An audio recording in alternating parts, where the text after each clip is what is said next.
So this has been a pretty challenging year this year for wheat. I'm guessing there's a few of you that have probably had to till up some fields this year. Maybe a few. Yeah.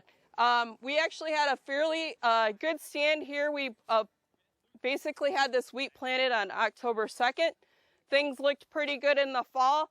Came back in the spring and things weren't as pretty as they should have been, right? So a couple of things that we've done out here is we actually have a study that's looking at fall versus spring applications of various herbicides that are commonly used in wheat. And the twist to this one is this wheat has been frost seeded with clover. The clover was frost seeded in April, which you would think is pretty late, but you think about what kind of winter we had, it kind of hung on for quite a while. So we had, what was actually put out here was a mixture of medium red clover and also mammoth clover. We would generally recommend medium red clover. A lot of times with the mammoth clover, you can actually see it take over the wheat. And you might have, if you took a look at any of Kurt's plots, you're going to see that that clover is getting fairly tall, very close to those wheat heads, and that can be an issue. So what we wanted to do is actually see what effect those herbicide applications had on that clover. Because as we start moving forward, there's a lot of people that are wanting to use a lot more cover crops, and this is one that a lot of people want to use. Basically, from spring applications, the only herbicide that is labeled is actually MCPA, in which clover is going to be able to survive. And if you take a look at these plots, you're basically going to see that still MCPA is the only one that you can apply in the spring. However, with fall applications, we've looked at a few different herbicides, and the clover is still living from that frost-seeded clover from those fall herbicide applications. All the fall herbicide applications were made in November, basically when the wheat was at the 2-leaf stage. And the main reason we're looking at some of these fall applications is some of the different weed problems that we have, we can actually clean some of those problems up with fall applications. So for example, over the last 2 years, we had done quite a bit of work looking at common windgrass control. And in fact, this is kind of an adult common windgrass. If anybody wants to come take a look a little bit later, you can take a quick look at this. Windgrass actually comes up in the fall about the same time as wheat. It's got a very thin leaf, and it's very small. When it first comes up, it's kind of thread-like. And as it continues to grow, you see that the ligule, basically where the leaf is attached to the stem, is it's membranous, so it's clear, it's long, and it's jagged. And basically, most of our windgrass is going to come up in the fall. And from some of our work, we found that fall applications of either PowerFlex or Osprey have done very good at controlling common windgrass in the fall, and basically is held through to the spring. So that's one of the reasons we're looking at some of these fall applications. A couple other herbicides that are really commonly used in wheat are things like Affinity Broadspec and also Husky. We wanted to see what effect those herbicide applications in the fall have on frost-seeded clover. Clarity is another herbicide that we can apply in the fall, so we wanted to see if basically we could frost seed clover after a Clarity application. We also looked at 2,4-D. 2,4-D is not labeled for fall applications, and in general, we do not want to use it in the fall. One of the main reasons for this is we can have some issues with wheat development, and we have seen that before where there's been a lot of fields that have been applied in the fall with 2,4-D and have had some yield issues further down the road. So again, the 2,4-D is just kind of as a comparison to the spring, but it is not labeled in the fall. So just keep that in mind, but we do have it out here. So when we look at our plots, you're going to see that our fall applications, there is still clover in all those fall applications, so or with any of those herbicides. So that kind of gives us some, some positives. So we look at it, If we have windgrass as a problem, we might use Powerflex or Osprey. We've got the same stand there. We do see a little bit of stunning from that, and once the wheat comes off, we'll be able to see if that clover can take off. With the Affinity broad spec applications in the fall, we've got a nice stand of clover. The clover looks very similar to our untreated, doesn't look injured at all. The other thing that we did notice from our fall applications of Affinity broad spec, as you can see out here, we have a pretty good population of common lamb's quarters. In all of our Affinity plots, the common lamb's quarter control is very good, which was very unexpected to me. One of the reasons is, again, lamb's quarters is a spring emerging weed, and we just wouldn't think that that Affinity would hold out long enough to keep that lamb's quarter under control. So with 1 year data, we've actually saw some pretty good control of the common lamb's quarters. Now, keeping that in mind, a lot of the spring weeds that we might have, things like common ragweed, are probably going to be a problem and not going to be controlled by these fall applications. But if you have problems like common chickweed, henbit, a lot of the winter annual weeds, some of these fall applications are going to be pretty good. So if we can basically clean up the weeds, do a frost seeding of clover after these fall applications, we probably would have fairly decent control of some of those weeds, because that clover could probably potentially help in our weed control with some of those summer annual weeds, particularly if we have a really good wheat stand, which right here we don't necessarily have this year with some of the issues that we had with winter kill. Couple other things I wanted to mention. We had a fall application of husky. I think with that, we maybe developed a new clover population or a new clover biotype, because if you look in that particular plot, you're going to see clover that has white leaf margins around it. The clover looks fine, but it's kind of showing some of the symptoms from the husky. So it looks a little bit different, but we do have the population out there, and it seems to be growing okay. So we're seeing a little bit of injury from that. Couple other things I want to point out.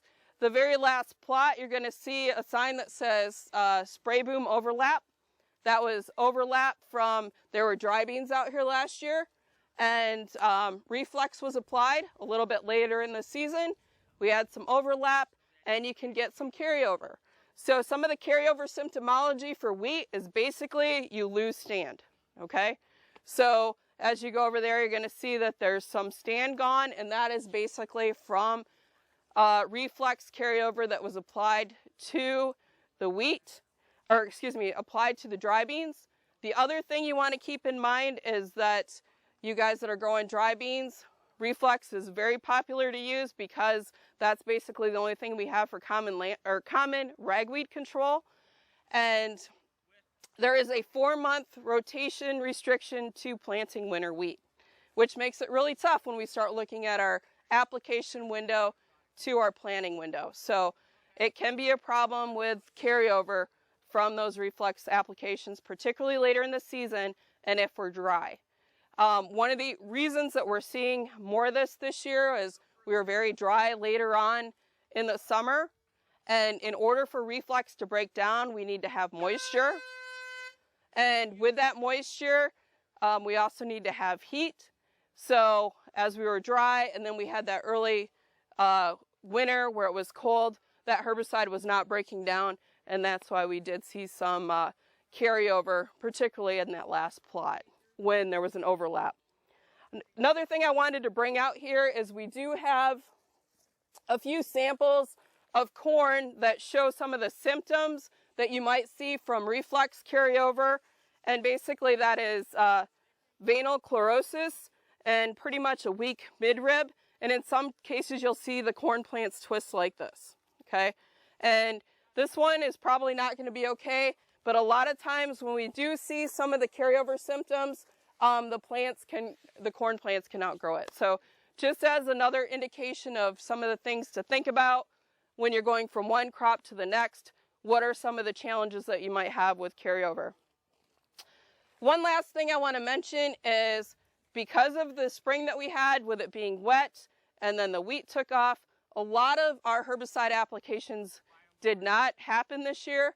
The other thing is with some of the poorer stands, we have a lot of weeds that are going to be a problem at harvest. Just to mention, we do have some herbicides that are labeled for pre-harvest applications. Things like glyphosate can be used, 2,4-D can be used, Clarity can be used, and also AIM. So we've got those 4 options that can be used as pre-harvest treatments. Key things to think about: that wheat needs to be in the hard dough stage, okay, number 1. And many of those applications can only take place after the seed moisture is 30% or less. So those are the 2 key things to keep in mind, and most of the pre-harvest intervals are 7 days. So we're going to be dealing with a lot of green weeds when we're trying to harvest that wheat. Those pre-harvest applications are probably something that a lot of people are going to be looking at this year to try to make sure they get those weeds dried down so wheat harvest goes a lot better. So with that, I'll be happy to answer any questions that anybody might have. Yes? What was the rate of reflex? In this case, it was a full pint that was applied last year. And that 4-month window was not met. So, you know, we're looking at an October 2nd planting date. So that was actually a quart then on the overlap? Would that have been a quart on the overlap then? Yes, it would have been a quart on the overlap. Well, I wouldn't say that, because I think if you go out there, there are some other spots out there that show some reduced stand. How far back does the actual herbicide plot go? Just to the first break? So we've got 4 replications. So let's say you want to look at PowerFlex in the fall again. This is treatment number 4. You can go back and look for treatment number 4 on any of those sticks. So we got 4 reps. So, yep, straight back. So you can see the 4 individual blocks. Your fall herbicide in November, is that normal? So we were really shooting for kind of 2-leaf wheat. We have done, you know, late October, but most of the time it ends up being mid-November by the time that those applications are made. And remember, mid-November last year was pretty cold, right? Or it was cooler. So those herbicide applications still will work. So pre-tiller then, pretty much? Well, we're looking at, yeah, 2-leaf. Yep, yeah. Most of those are 2-leaf is yep, 2-leaf or larger. Any other questions? Got one for dry beans. Yes, dry bean question. Put on Reflex and Raptor last week. Okay. 3.5 ounces of Raptor, 8 ounces of Reflex, and I had lamb's quarter that tall. Those were dead, but and we just got rain here. We've been really dry up in the thumb. Just little weeds like that. Is the Raptor gonna get them yet or not? That's a good question because there's not a lot of residual on Raptor. How about the Reflex, you're kind of at such a low rate. I did have 16 ounces of Basogram also. Okay. But I was scared to wait too much. Because the lamb's quarter were that tall already. And, you know, once you get them bigger than that, then they're hard to kill. And yeah. So if they're coming, what's the next option? Now the elevator told me to go back in with more Reflex and some more Basogram and try and get them. The Reflex doesn't do anything to lamb's quarters, No. so I wouldn't do that. If anything, it would be more Basogram. That would be the only option. Now here about 4 years ago, I went back in, had a nozzle problem behind the sprayer that I didn't see, so it was getting like a half rate on, so I had strips of lamb's quarter. I went back in with a 4-wheeler and put it on. You know, we put on 4 ounces when the lamb's quarter was that big, and it got them again. 4 ounces of a Raptor. Okay. And it got them. So can I go back in with a couple ounces of Raptor again? So you've got 3.5? Yes. As long as you're not seeing any injury from the Raptor. No, not yet. Okay. I put, you know, it was perfect timing because I put them on late at night. Okay. And then it was cloudy, and then we got rain right away. Because usually it was cool. So. Usually